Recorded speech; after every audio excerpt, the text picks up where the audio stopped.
میری اپنی فیملی میں ایک آدمی نے 60 کی دہائی میں کروڑوں روپے اکٹھے کیے، جبکہ کسی کے پاس سینکڑوں نہیں ہوتے تھے۔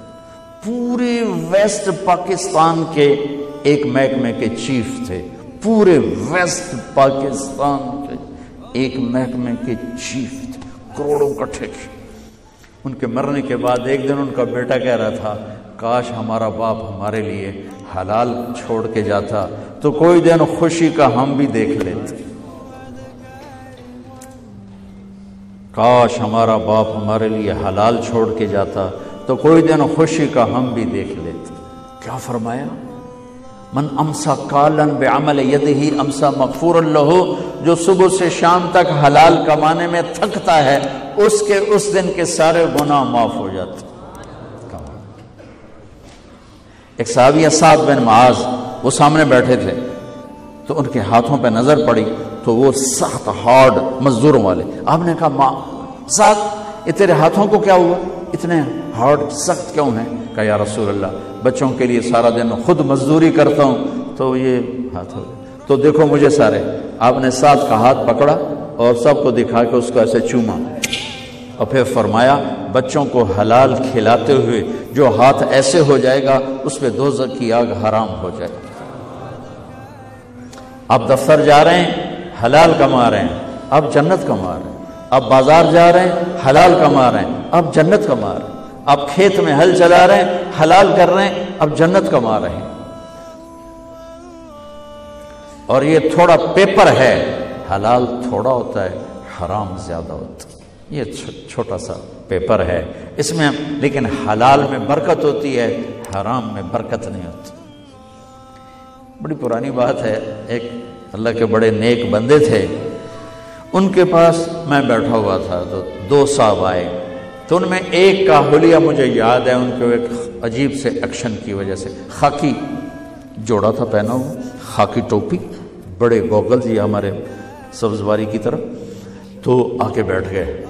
کہنے لگے حضرت جی سنو مجھے دیکھنا، حضرت جی دعا کرو اللہ رزق حلال دے تے بہتا سارا دے، یوں اچھل کے بولے اللہ رزق حلال دے تے بہتا سارا دے، بہت زیادہ دے۔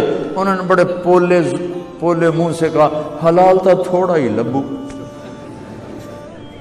حلال تا تھوڑا ہی لبو۔ مجھے یہ واقعہ نہیں بھولتا، انہوں نے کہا حلال تھوڑا ہے حرام زیادہ ہے، لیکن جو برکت حلال میں ہے اللہ کی قسم آپ قبروں میں بھی جاؤ گے تو ٹھنڈک محسوس کرو گے۔ تو میرے بھائیو یہ پی آئی اے والے یا جو جتنے آئے ہو اس ایک حدیث پہ عمل کر لو، دیانتداری، سچائی، اچھے اخلاق، رزق حلال، تو ہمارا پاکستان یوں اوپر اٹھ جائے گا، ہم بھی اٹھ جائیں گے۔ صرف ایک پی آئی اے کی بات نہیں، ہر ادارہ زندہ ہو جائے گا۔ ابھی تو صرف پی آئی اے والے نہیں بیٹھے ہوئے، ہر طبقے کے لوگ بیٹھے ہوئے ہیں۔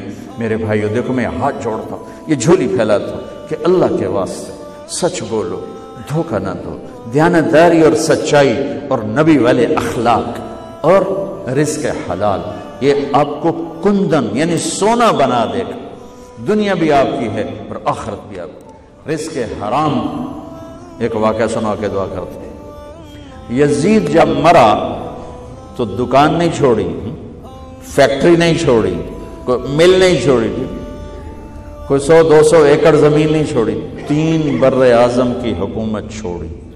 جوانی میں مر گیا، 42 سال کی عمر میں مر گیا۔ 3 بر اعظم کی حکومت اس طرح چھوڑ کے مرا کہ سب دشمن اس نے دبا دیے تھے، اور اس کا بیٹا 22 سال کی عمر میں تخت پہ بیٹھا، معاویہ بن یزید رحمت اللہ علیہ رضی اللہ عنہ۔ 3 بر اعظم، جوڑیا بازار کی دکان نہیں ہے، کوئی ٹیکسٹائل مل نہیں، 3 بر اعظم کی حکومت پر بیٹھا، 22 سال کی عمر، ایک دشمن نہیں چھوڑا باپ نے۔ 40 دن کے بعد سارے خاندان کو اکٹھا کر لیا، بنو امیہ، اور خطبہ دیا کہ لوگوں سنو، کان ابی جبارن، میرا باپ فرعون تھا، میرا باپ ظالم تھا، جبار، میرا باپ جبار ظالم تھا، اس نے تخت کے لیے آل رسول کا خون بہایا، اور جس تخت کے نیچے آل رسول کا خون ہو میں اس پہ لعنت بھیجتا ہوں۔ یہ ہے تمہاری حکومت، جس کو مرضی دے دو۔ 3 بر اعظم کی حکومت چھوڑ دی اور گھر میں گیا اور جنازہ باہر نکلا، پھر خود نہیں نکلا۔ اس سے مراد ہے اتنی خلوت میں چلا گیا، اتنی تنہائی میں چلا گیا کہ بس اپنے مصلے کو سنبھالا اور اللہ اللہ کرتے اپنے رب سے جا کے مل گیا۔ باپ کیسے ملا ہوگا اور وہ کیسے جا کے ملا۔ تو اگر اللہ اس کے رسول کو راضی کرنے کے لیے 3 بر اعظم چھوڑے جا سکتے ہیں تو جھوٹ کیوں نہیں چھوڑا جا سکتا؟ دھوکے کو کیوں نہیں چھوڑا سکتا؟ بچوں کو حلال کھلاؤ، اللہ کی قسم وہ کندن بنیں گے، وہ سونا بنیں گے، وہ گھنی چھاؤں بنیں گے۔ آپ قبروں میں مزے کریں گے، وہ دنیا میں مزے کریں گے۔ حرام اکٹھا کر کے ہم قبروں میں برباد ہوں گے، وہ دنیا میں برباد ہوں گے۔ تو بھائیو، اور کچھ نہیں تو یہ 4 باتوں کی نیت تو کر لو نا، کرتے ہو نا نیت اس کی؟